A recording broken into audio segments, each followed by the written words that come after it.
புள்ளியார் சுழி போடணும். எது எடுத்தனாலும் எனக்கு தெரிஞ்சு நான் சின்ன வயசுல பார்ப்பேன். பெரியவங்க எல்லாரும் ஒரு பேப்பர் எடுத்தா உடனே ஒரு புள்ளியார் சுழி. எதை ஆரம்பித்தாலும் ஒரு புள்ளியார் சுழின்னு தான் அதுக்கு பேரு. ஆனா திருமூலர் இந்த 950வது பாடல்ல அதை பத்தி ரொம்ப அருமையாக விளக்குகின்றார். அதை உணர்ந்து கொண்டால் அதுதான் சிவ மந்திரம் என்றும் குறிப்பிடுகின்றார். உண்மையிலேயே திருமந்திரம் படிக்க படிக்க நிறைய தெளிவுகள் ஏற்படுவதும் பல ஆண்டோர் பெருமக்கள் தொடர்புகள் கிடைப்பதும் அவன் அருளாலே என்று நினைத்து தலத்தை பிதாமன் அவர்களிடம் ஒப்படைக்கின்றேன். மிக்க நன்றி. வணக்கம் ஐயா, வணக்கம். அனைவருக்கும் வணக்கம். திருமூல திருவடியே போற்றி. பாருங்க ஐயா, பாலச்சந்திர ஐயா, நீங்க உங்களுடைய கருத்து கூறுங்கள். அனைவருக்கும் காலை வணக்கம். ஓம் திருமூலரின் திருவடிகள் போற்றி போற்றி. இன்று திருமந்திரத்தில் 950வது மந்திரத்தையும், அதாவது திருவம்பல சக்கரத்தில் 39வது மந்திர பாடலையும் பார்க்க உள்ளோம். திரு அம்பல சக்கரத்தில் இறைவன் மந்திரமாய் உள்ளார் என்பதான் இதன் பாடலின் கருத்தாகும் என கருதுகிறேன். அதாவது பாடலுக்கு செல்லலாம். வெளியில் ரேகை, ரேகையில் அத்தலை, சுழியில் உகாரமாம் சுற்றிய வன்னி, நெளிதரு கால் கொம்பு நேர்விந்து நாதம் தெளியும் பிரகாரம் சிவமந்திரமே என்பது பாடல். இங்கு பிள்ளையார் சுழி அப்படின்னு ஒரே வரியில சொல்லிட்டு போயிடலாம். அதாவது சுழி என்பது அதாவது இடகலை, பின்கலை, சுழுமுனை, ரவி, சந்திரன், வன்னி என்று சுருக்கமாகவும் கூறலாம். அதை தெளிவுபடவும் கொஞ்சம் பார்க்க வேண்டியது இருக்கு. அதாவது பரவெளியில் கோடுகள் இல்லை, ஆனால் சக்கரம் உண்டு. அதேபோல் திருவம்பல சக்கரத்தில் குறுக்கு நெடுக்காக 12 கோடுகளால் அமைக்கப்பட்டுள்ளது. ஏனெனில் இதை விரித்து பார்க்க வேண்டியது அவசியம். அனைத்திற்கும் அடிப்படை ஓங்காரமாகும். அந்த ஓங்காரத்தின் கூறுகளே அகாரம், உகாரம், அகாரம். அதாவது சூரியன், சந்திரன், அக்கினி, ரவிச்சந்திர, ராமவன்னி அல்லது இடகலை, பின்கலை, சுழுமுனை என்றும் சொல்லலாம். அதற்கு அடுத்து அனைத்தும் விந்து நாதமாகவும் லைட் அண்ட் சவுண்டாகவும் அமைந்துள்ளது. திருவம்பல சக்கரம் மந்திரத்தை ஓதி திருவம்பல சக்கரம் மந்திரத்தை ஓதி தியானிக்க, அறிவு, உணர்வு, நினைவு இணைந்து தியானிக்க அருள்பெருஞ்சோதியாக உடல் புகுந்து உலாவும் சிவமந்திரம், அதாவது சிவாய நம என மந்திரம் புலப்படும் என்பது இப்பாடலின் வாயிலாக நான் அறிந்தது. வாய்ப்புக்கு நன்றி, வணக்கம். நன்றிங்க ஐயா, மிக்க நன்றி. கவியரசையா, நீங்க வாருங்கள் ஐயா, உங்களுடைய கருத்தை பகிர்ந்து கொள்ளுங்கள். வாருங்கள் ஐயா.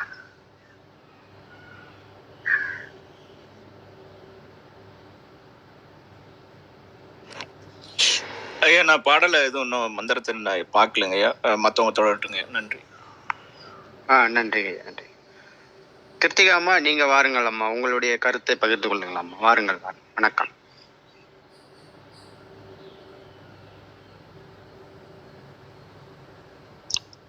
நன்றி. அனைவருக்கும் வணக்கம். இன்றைய பாடல் 950. என்னுடைய தெளிவுக்காக ஒரு முறை வாசிக்கிறேன். வெளியில் ரேகை, ரேகையில் தலை, சுழியில் உகாரமான் சுற்றிய வன்னி, நெளிதரு கால் கொம்பு நேர் விந்து நாதம் தெளியும் பிரகாரம் சிவமந்திரமே அப்படின்னு சொல்றார். இப்போ இத ரொம்ப எளிமையா புரிஞ்சுக்கலாம். ஆனா ரொம்ப ஆழமான ஒரு பாடல். என்ன சொல்றாரு அப்படின்னா, வெளியில் ரேகை அப்படின்னு சொல்றாரு. ரேகையில், வெளியில் ரேகை, ரேகையில் தலை, சுழியில் உகாரம். அப்போ இந்த நம்ம டக்குன்னு ஊ என்று சொல்லக்கூடிய அந்த விநாயகர் எழுத்து, அதை நம்ம உகாரம் அப்படின்னு சொல்லுவோம். அதை ஞாபகத்துக்கு வச்சுக்கோங்க. அது ஒரு உருவகத்துக்கு கொண்டு வாங்க. அது எப்படி உருவகமாகிறதுங்கிறத இந்த பாடல்லையே சொல்றாங்க. என்ன சொல்றாரு? வெளியில் ரேகை. வெளிங்கிறது எங்க? நம்ம இது வரைக்கும் பாக்குறது பூராமே எங்கதான் பார்த்துட்டு இருக்கோம்? இந்த பிண்டத்துலதான் பார்த்துட்டு இருக்கோம். இந்த உடம்புல இருக்கக்கூடிய சக்கரங்கள் எது, அதை எங்கனம் பஞ்சாட்சரத்தினால் உயிர் பெறச் செய்வது, அந்த சக்கரத்தின் மூலமாக நாம் எங்கனம் பயணிப்பது, இதெல்லாம் போன பாடல்ல வரிசையா சொல்லிட்டே வந்தாரு. அதனாலதான் குறி 5ன்னு சொன்னாரு, ஞான கூத்துன்னு சொன்னாரு. அந்த ஞான கூத்து நடக்கும் பொழுது அந்த ஞான கடைசி கூத்துன்னு சொன்னாரு. அதை 5 விதமான கூத்துக்கள் பார்த்தோம். அந்த 5 விதமான கூத்துக்கள்ல கடைசியா ஞான கூத்து பார்த்தோம். அந்த ஞான கூத்து நிகழக்கூடிய இடம் எதுவென்றால் சிதாகாச பெருவழி, நம்ம அது துவாசாந்தம்னு சொல்றோம். அப்ப அந்த இடத்துல நிகழக்கூடியது. அப்ப அந்த வெளி அப்படின்னு நம்ம புரிஞ்சுக்கலாம். நம்ம இந்த வெளி அப்படிங்கிறத புரிஞ்சுக்கிறதுக்கு நம்ம எவ்வளவு போகணும், இவ்வளவு டிராவல் பண்ணி போனாதான் இந்த இடம் கரெக்டா நமக்கு புரியும். அதுக்குதான் பாடல்களை மீண்டும் மீண்டும் வாசிக்கணும் அப்படிங்கிறது. இப்போ வெளியில் ரேகைங்கிறது ஒரு கோடு அப்படி புரிஞ்சுக்கலாம் நம்ம. ரேகையின் தலை, அத்தலை சுழியில் உகார். அப்ப அந்த கோடு இருக்கு, அந்த கோடோட தலையில சுழி இருக்கு. அப்ப அது என்ன இருக்கும் நமக்கே தெரியும். ஊங்கிற எழுத்துல எப்படி இருக்கும், ஒரு ஒரு ஒரு சுழி நீளமா கோடு வந்திருக்கும். அப்போ வெளியில் ரேகை, சுழியில் உகாரம் அவரை சொல்லிட்டார். அதுக்கப்புறம் என்ன சொன்னாரு, சுற்றிய வன்னி நெளிதரு கால் கொம்பு அப்படிங்கிறார். அப்ப அந்த சுழி எதுவாக அமைகிறது அப்படின்னா வன்னினா நெருப்பு, நமக்கு தெரியும் இல்லையா. அப்ப அந்த நெருப்பாக அமைகிறது அப்படின்னு சொல்றாரு. அப்ப அந்த உகாரத்தினுடைய தன்மை என்னது அப்படின்னா அக்னிகலையை தோற்றுவிக்கக்கூடியது அப்படிங்கிற ஒரு நம்ம இந்த இடத்துல புரிஞ்சுக்கலாம். அக்னிகலை எப்படி தோன்றும் நம்ம பின்னாடி பார்க்கலாம். அதை நெளிதரு கால் கொம்பு நேர் விந்து நாதம் தெளியும் பிரகாரம் சிவமந்திரமே. அப்ப இந்த அக்னிகலை தோன்றினால் என்ன நடக்கும், நெளிதரு கால் கொம்பு. அப்ப அந்த மூச்சு என்ன ஆக ஆரம்பிக்கும் அப்படின்னாக்க, அந்த கால் அப்படின்னா நமக்கு மூச்சுன்னு தெரியும், கொம்பு அப்படிங்கிறது அந்த ஏதாவது ஒன்றை திறக்கக்கூடியது. அப்ப இந்த இடத்துல நெளிதரு கால் கொம்பு நேர் விந்து நாதம் தெளியும் பிரகாரம். அப்ப இது என்ன நடக்கும் அப்படின்னாக்க, ஊன்றி செல்லக்கூடிய உதவக்கூடிய ஒரு பொருளாக மாறும். எது இந்த கால், எதற்கு அப்படின்னு கேட்டா நேர் விந்து நாதம் தெளிவதற்கு. அப்ப அந்த இடத்துல விந்து நாதம் தெளிவதற்கு, விந்து நாதம் அந்த ஒலி என்கின்ற விஷயம் நிகழும் பொழுது நம்ம அதை புரிந்து கொள்வதற்கு உதவும். அப்படி உதவினால் அதற்கு எது உதவும் என்றால் இந்த சிவமந்திரமே. அப்ப அந்த சிவமந்திரம் அதற்கு உதவுகிறது அப்படின்னு சொல்லலாம். இப்ப இந்த இடத்துல நம்ம 2 விஷயம் பார்த்தோம். அக்னிகலை எப்படி உருவாகிறதுன்னு பார்த்தோம். எப்படி உருவாகிறது, உகாரத்தினால் உருவாகிறது. இந்த உகாரம் எங்கிருந்து உருவாகிறது, சிதாகாச பெருவெளியில் உருவாகிறது. இந்த சிதாகாச பெருவெளி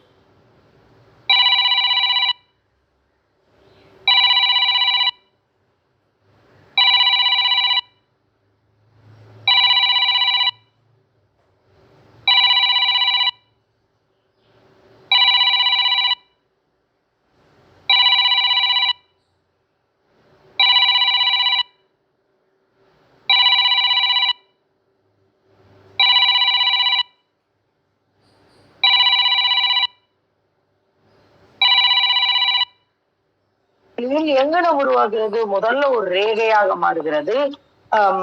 அத நீங்க இடமிருந்து வலமாகவோ வலமிருந்து இடமாகவோ நீங்க யோசிச்சுக்கலாம். ரேகை கோட்டுக்கு ஆரம்பம் முடிவு கிடையாது. இதுவும் ரொம்ப சிறப்பான ஒரு விஷயம்.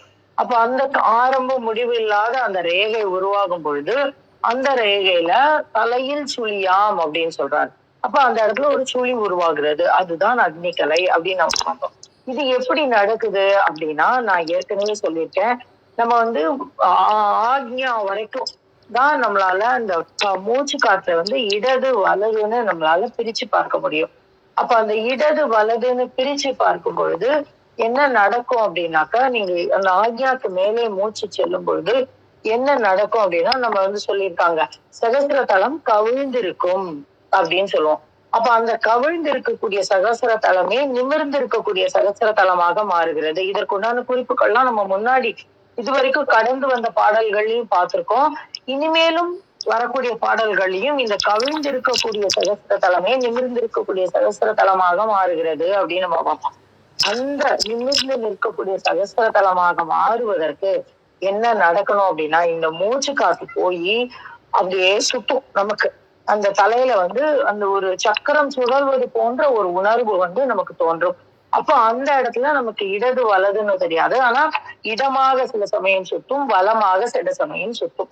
அப்ப இது என்ன என்ன சொல்றாங்க அப்படின்னா, நீங்க யோசிச்சு பாருங்க. ஒரு ஒரு ஒரு ஒரு ஒரு நம்ம வந்து காத்தாடிய கவுத்தி வச்சிருக்கோம்னு வச்சுக்கோங்களேன். காத்தாடி கவுந்திருக்கு. அப்ப அந்த காத்தாடிக்கு கீழ காத்து மெல்ல மெல்ல மெல்ல மெல்ல சுத்தும் போது என்ன செய்யும்? அதனுடைய ஒரு ஒரு இதழாக மலர ஆரம்பிக்கும். அத வந்து பல்லுன்னு சொல்லுவோம். இதுல வந்து இது ரொம்ப முக்கியமான ஒரு விஷயம் இது. என்ன சொல்லுவாங்கன்னா, இந்த 1000 இதழ் தாமரைன்னு சொல்லுவாங்க.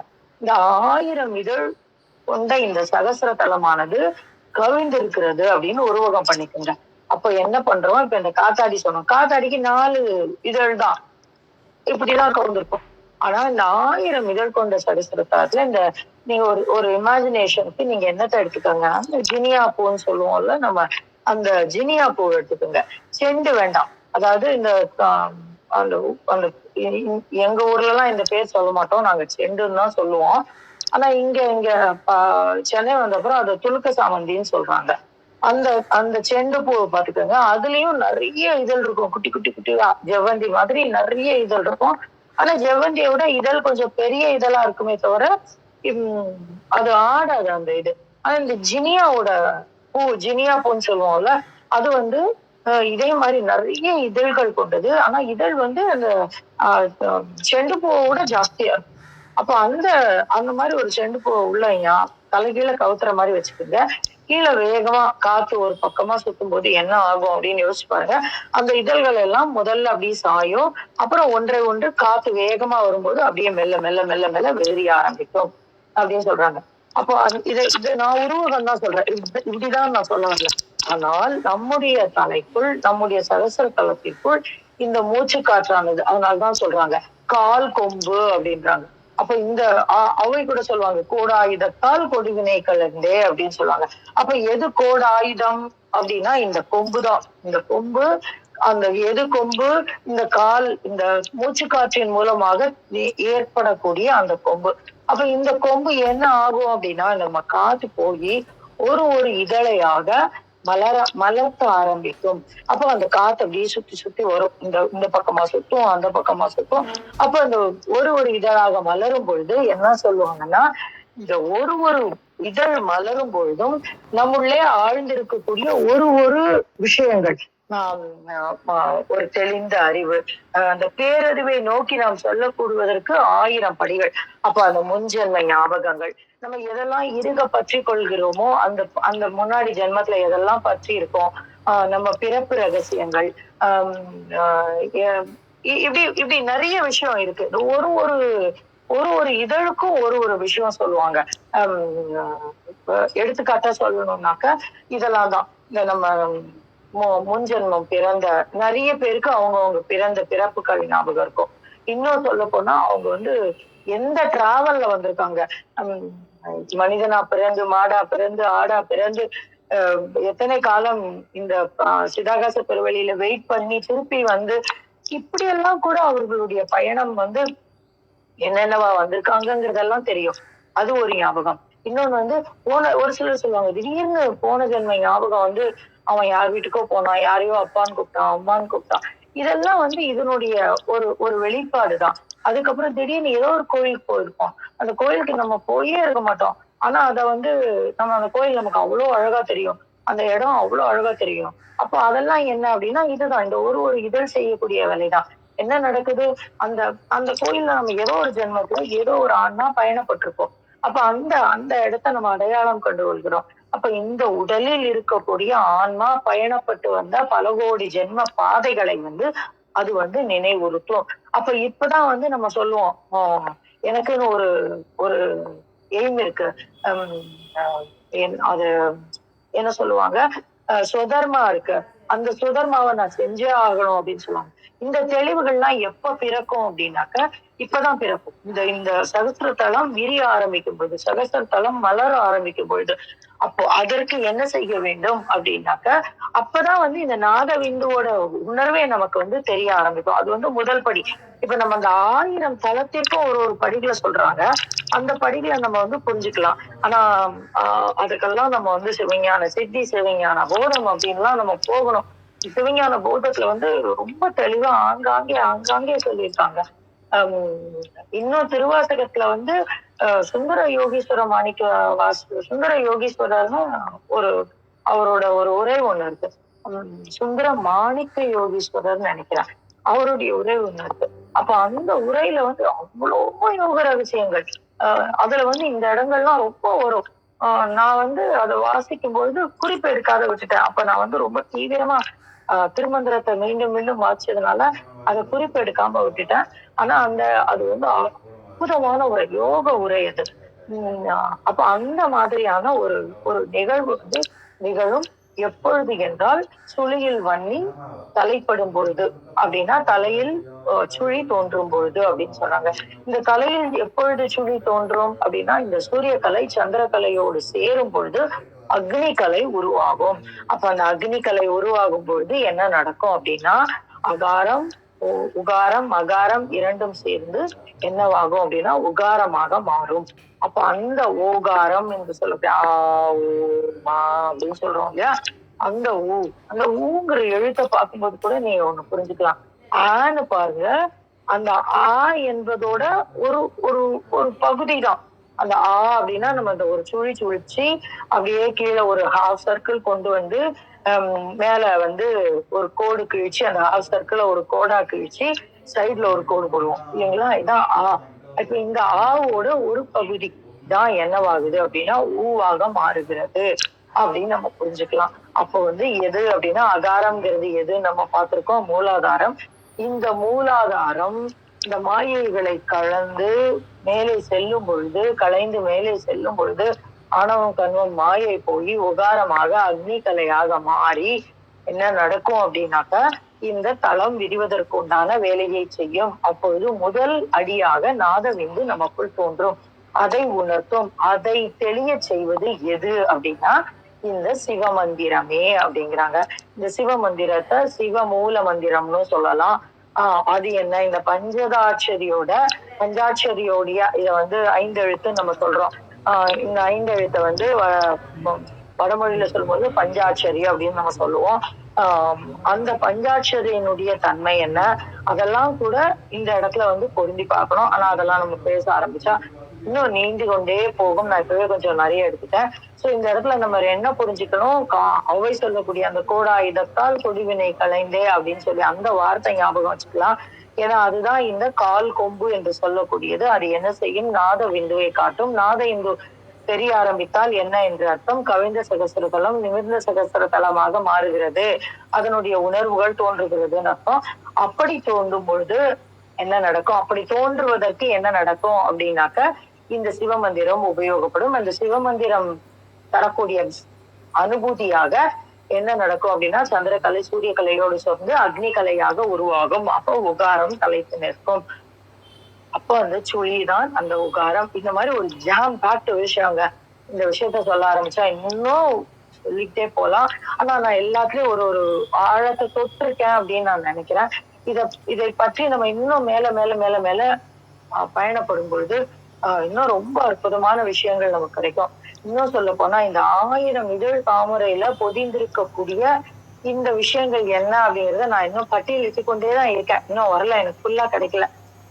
அதுக்கு இன்னும் நம்ம இன்னும் நிறைய புரிதல் வேணும், நிறைய தெளிதல் வேணும். யோகம் வந்து இன்னும் ஆழ்ந்து செல்ல வேண்டும். இதுல வந்து நிறைய விஷயங்கள் வந்து நம்மளா உணர்ந்து கொள்ளக்கூடிய விஷயங்கள் இருக்கு. அதை முழுசா பட்டியலிடணும் தோணலை இது வரைக்கும். ஆனா உள்ள ஒரு எண்ணம் மாத்திரம் இருக்கு, செய்யாமல் செய்ய வேண்டும் என்று நினைத்த எத்தனையோ விஷயங்கள்ல இதுவும் ஒண்ணு. சோ அந்த அப்படிப்பட்ட ஒரு ஆழமான ஒரு புரிதலை ஒரு எண்ணத்தை தரக்கூடிய ஒரு பாடல் இந்த பாடல். அத்தகைய பாடலை உங்களோடு பகிர்ந்து இந்த காலை வேளைக்கு நன்றி சொல்லி என்னுடைய பகிர்தலை முடித்துக் கொள்கிறேன். நன்றி நண்பர். நன்றிங்கம்மா, மிக்க நன்றி. அருமையான விளக்கம். 1000 இதழ் தாமரைகள் ஒவ்வொரு இதழுக்கும் எப்படிலாம் உருவாக போகுது அப்படின்றத இதே அற்புதமான உங்களுடைய அனுபவங்களையும் உங்களுடைய பேரறிவையும் எங்களோடு பகிர்ந்தமைக்கு மிக்க நன்றி. வாருங்கள் ஐயா, கவியரசு ஐயா, வாருங்கள், இப்போது வாருங்கள்.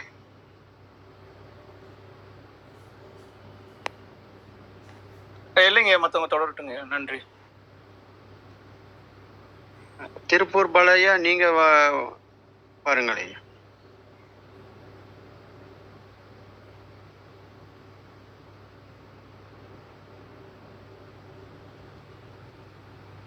திருப்பூர் பாலையா காட்டலங்க.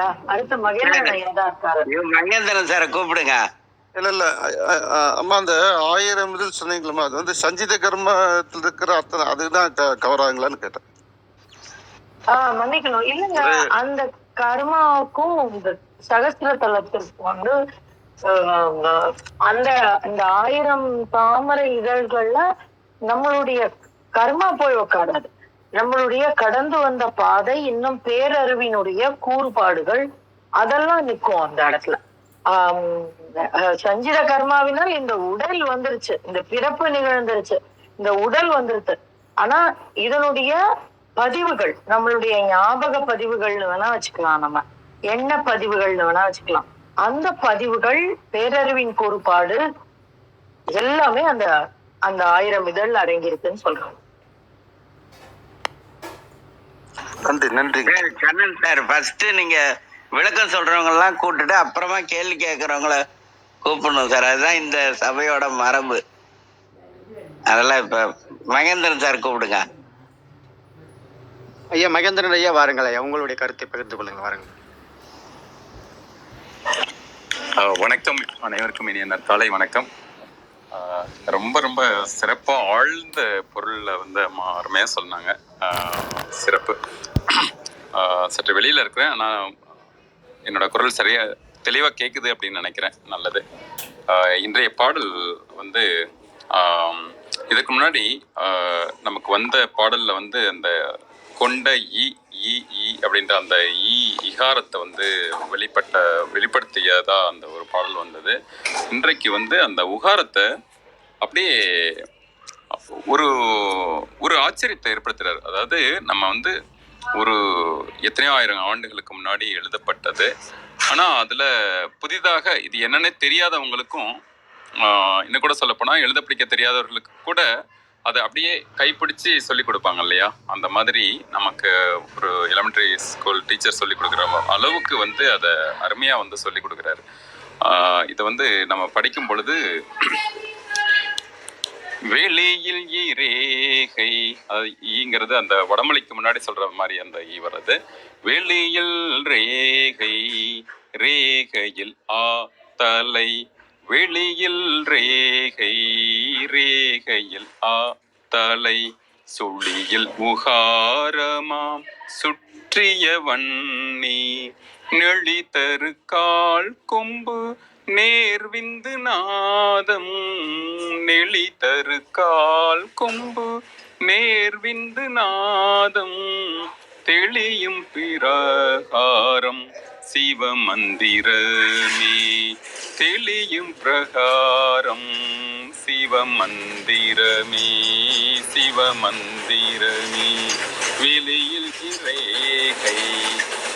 அதாவது இந்த பாடல் நமக்கு சொல்வது, கொஞ்சம் பொறுத்து கொள்ளுங்கள், கொஞ்சம் சத்தமா இருக்கு நினைக்கிறேன். அதாவது இதுல நம்ம அந்த உகாரத்தை எழுதுவதை வந்து அப்படியே சொல்றாங்க இல்லையா? அம்மா அருமையா சொன்னாங்க. அதாவது அந்த வன்னி அப்படிங்கிறத வந்து அந்த நெருப்பு ஒரு தன்மையாக, எங்க ஊர்ல வந்து வன்னியம்மன் அப்படின்ற ஒரு கோயில் இருக்கு. அது முழுக்க நாங்கள் ஒரு வகையில பார்த்தோம் அப்படின்னா, நம்ம உள்ளுக்குள்ள இருக்கின்ற அந்த அக்னியை, அது நம்ம இன்னும் கூட காளி மற்ற இதுக்கு வந்து அந்த அளவுக்கு ரொம்ப ஆழமா போக வேண்டியதில்லை. ஆனா வந்து நமக்கு ஒரு உருவகமாக பார்ப்பதை விட உருவகமாக பார்ப்பது, அப்ப நம்மிடம் இருக்கின்ற அந்த நெருப்பு ஆற்றலை நம்ம வந்து இது வந்து எப்படி வந்து அது சுழியாக நமக்கு வந்து காட்டுகிறது அப்படிங்கிறதையும் வந்து இருக்கு. ஸோ இது ஒவ்வொரு எழுத்துமே நம்ம ஐயாலாம் அங்கே நிறைய முறை அதை பகிர்ந்துருக்குறாங்க. அதாவது ஒவ்வொரு எழுத்துமே, தமிழ் எழுத்துக்களே வந்து பார்த்தீங்க அப்படின்னா அது வந்து ஒரு பெரிய ஒரு அந்த அந்த பிளேஸ்மெண்ட் அப்படின்னு சொல்லலாம் ஆங்கிலத்தில் சொல்லும் பொழுது எப்படி அமைய வேண்டும், எங்கிருந்து தொடங்கி எப்படி இருக்க வேண்டும்.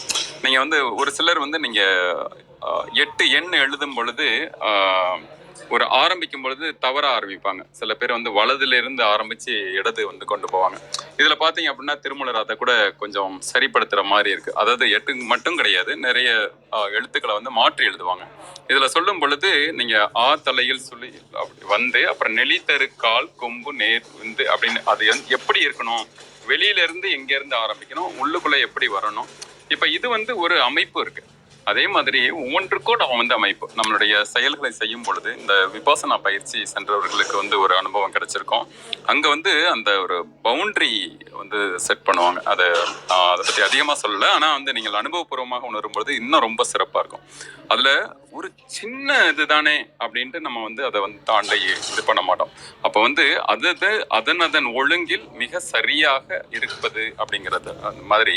இப்போ இங்கு வந்து நம்ம பார்த்த பல பாடல்களுடைய ஒன்று என்ன அப்படின்னா, அந்த வடிவத்தில் ஒன்றுகின்ற அந்த ஒரு தன்மையே ஒரு இடமிருந்து வலமாக ஒரு நேர்கோடு வரைந்து அதன் தலையில் ஒரு சுழி வட்டம் வரைந்து அந்த வட்டத்தையும் கோட்டையும் இணைக்கின்றபடி ஒரு வளைந்த கொம்பு வரைந்தால் ஊ என்ற எழுத்து வருங்கிறதுல முதல்ல சொல்லிட்டு, அப்புறம் அதுல வந்து எந்த மாதிரியான அந்த வடிவத்தை வந்து மனதுக்குள்ள வைத்து தியானிப்பது எப்படி அப்படின்னு சொல்லும் பொழுது அதை அசபையா கொண்டு வராங்க.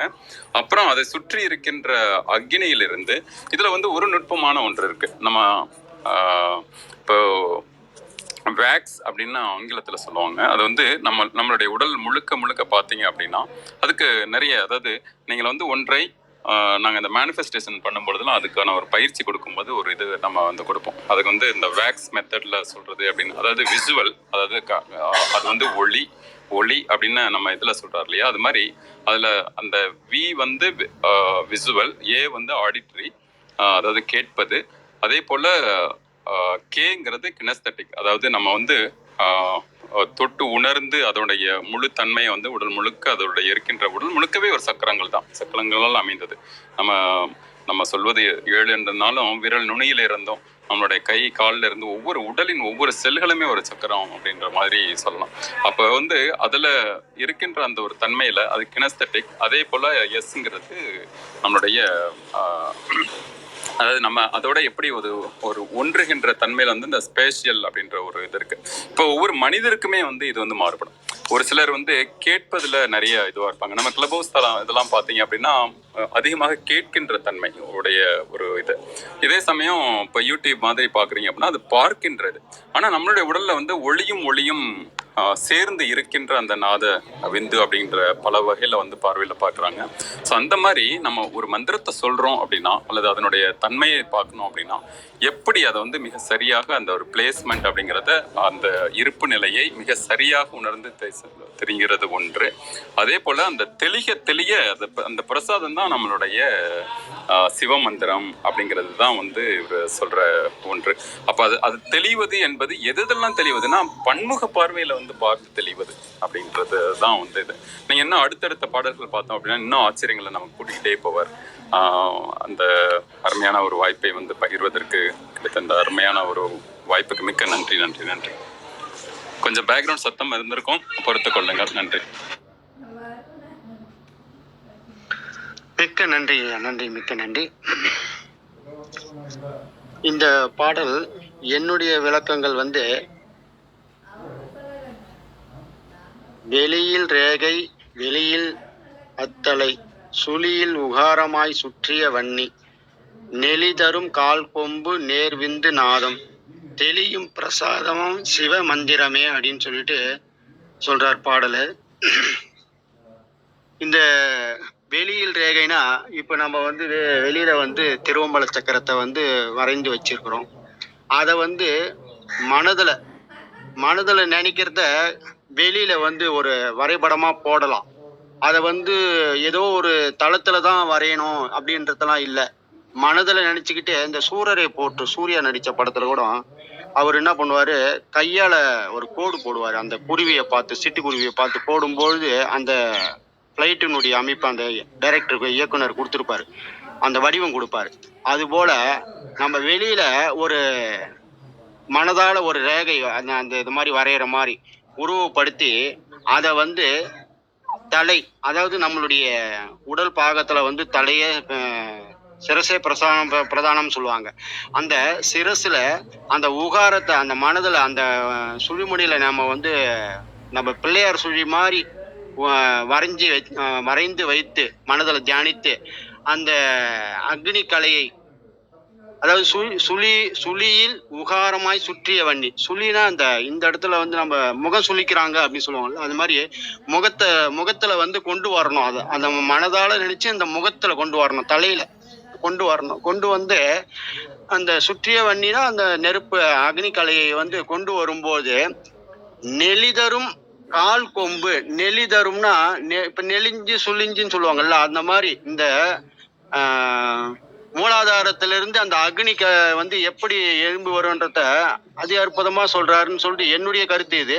அப்படியே கால் கொம்புனா கால்னா காற்று, அந்த காற்று அந்த அக்னி கலையை எப்படி எழுப்பி எடுத்துன்னு வருதுன்னா, அப்படியே இந்த மீன் வந்து வளைஞ்சு நெளிஞ்சு ஒரு இது மேல ஏறும் பாரு. எதனா ஒரு மழை பெய்யும் போது ஏதாவது ஒரு மரம் சரி கொடி இருந்துன்னா அந்த மரத்து மேல அப்படியே லேசா நெளிஞ்சு எழுதும். அந்த கால் கொம்புன்றது வந்து நம்மளுடைய நேர் நடு முதுகு, அந்த வழியா அந்த அக்னி கலை வந்து ஏறுமா அப்படின்னு சொல்ல வரத்தான் நான் நினைச்சுக்கிறேன். நேர் விந்து அப்படி வரக்கூடிய அந்த நாத விந்தானது மேல வந்து தெளியுமா, அப்படியே நம்ம தலையில வந்து சகசர தளத்துல வந்து அப்படி பரவி தெளிஞ்சதுன்னா அந்த பிரசாதம் தான் சிவமந்திரமாக நமக்கு ஒளியுமாக. ஒளினா சவுண்டு, ஒளினா வெளிச்சம், இந்த இரண்டும் கலந்த சிவப்பிரசாதமாக நமக்கு கிடைக்கும் அப்படின்றத வந்து திருமூலர் இந்த பாடல் மூலியமா எனக்கு இந்த பாடல்ல நான் புரிந்து கொண்டத தன்மையை உங்களோடு பகிர்ந்தமைக்கு மிக்க நன்றி. வாருங்கள் ஐயா அர்த்தநாடு ஐயா, உங்களுடைய பாடலை ஓதி நாம் கொள்ளலாம்.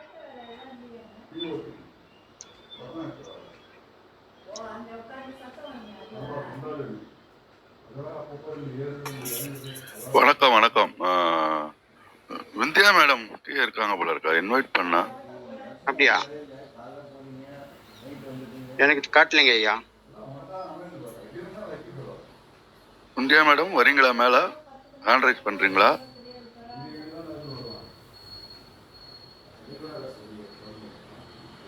நன்றி.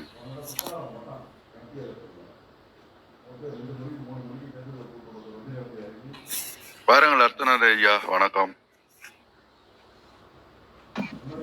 சார். வணக்கம்.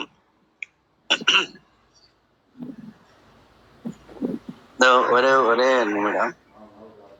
அப்பா நான் வேண்டுதல் கேட்டு அருள் புரிதல் வேண்டும்.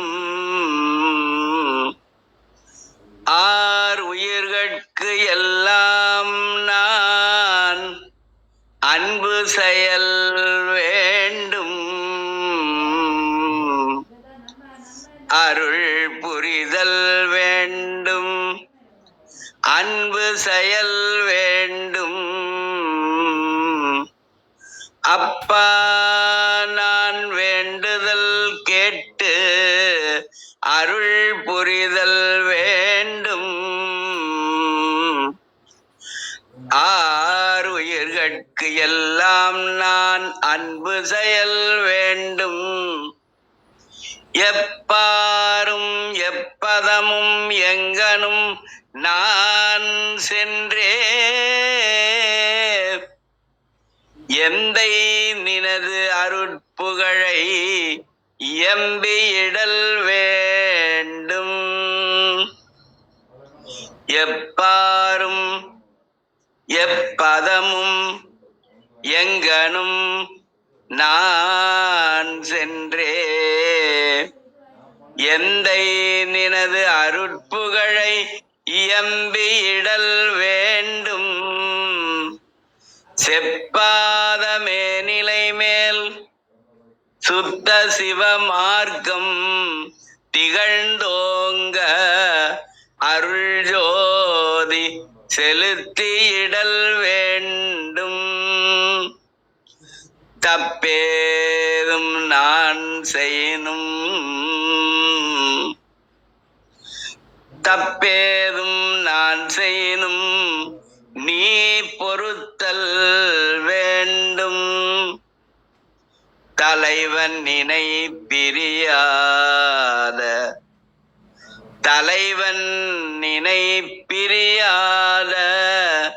நிலைமையும் வேண்டுவனே.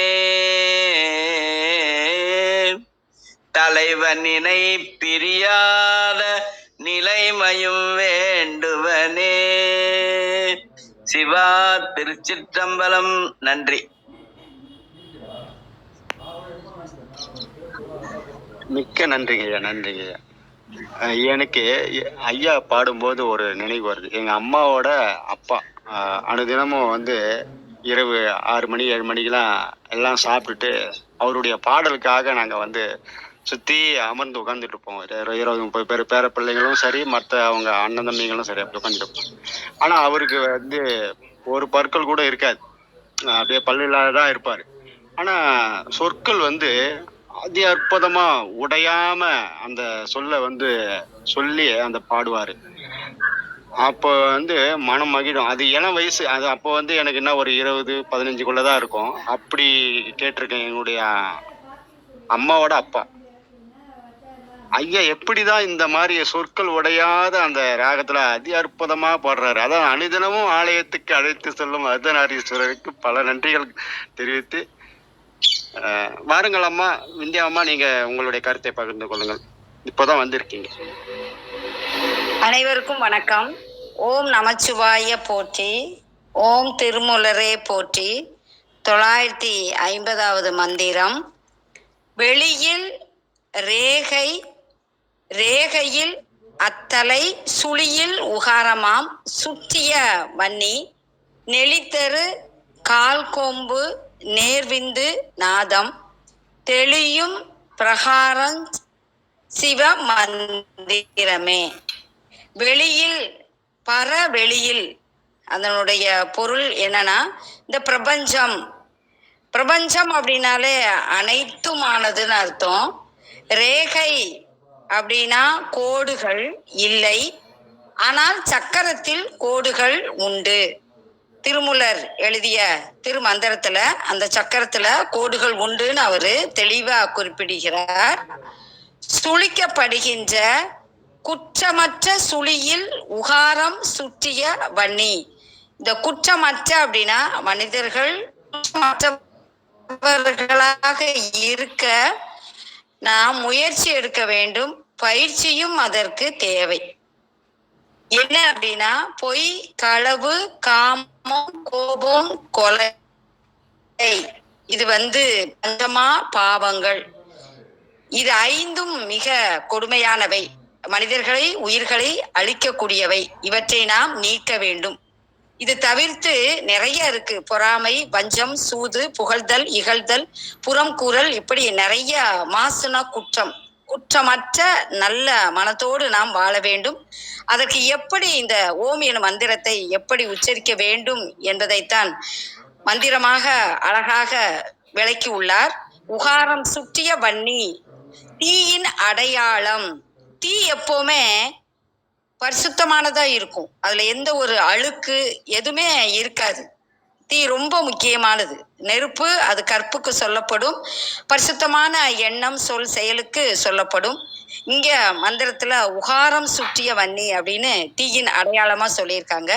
வளைந்த கோடுகள் அப்படின்றது நெளித்தரு கால் கொம்பு, ஒளியாகிய விந்து தொடர்பான அனைத்து செய்திகளையும் நம்ம தெரிஞ்சிருக்கணும். நேர்கோடு எதை குறிக்கிறதுன்னா நாதம், இதுவும் நாம தெரிந்திருக்க வேண்டும். இதனை தெளிவுற உணர்ந்தால் அதுவே சிவ மந்திரம் ஆகிவிடும் என்று மந்திரத்தில் விளக்கம் தந்துள்ளார் திருமூலர். வாய்ப்புக்கு நன்றி. ஓம் நமச்சிவாய போற்றி. மிக்க நன்றிங்கம்மா, மிக்க நன்றி. நல்ல ஒரு விளக்கம். அழகேசன் ஐயா, தளத்தை முடிச்சு கொள்ளலாமா? முடிச்சுக்கலாம் ஐயா, முடிச்சுக்கலாம். எவ்வளவு கருத்துக்கள் படித்தாலும் தனக்கென்று ஒரு அன்றைய சிந்தனையில் கருத்துக்களை ஒன்று என்றென்றும் தளத்தை ஆக்கப்பூர்வமாக வைத்துக்கின்ற கிருத்திகாம் அவர்களுக்கும் இந்தியாமா அன்னைக்கு தன்னுடைய பகிர்ந்தமைக்கு மிக்க நன்றி.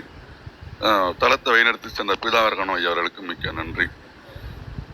மீண்டும் நாளை காலை சந்திப்போம், சிந்திப்போம். தளம் நிறைவுறுகின்றது. 5, 4, 3, 2, 1.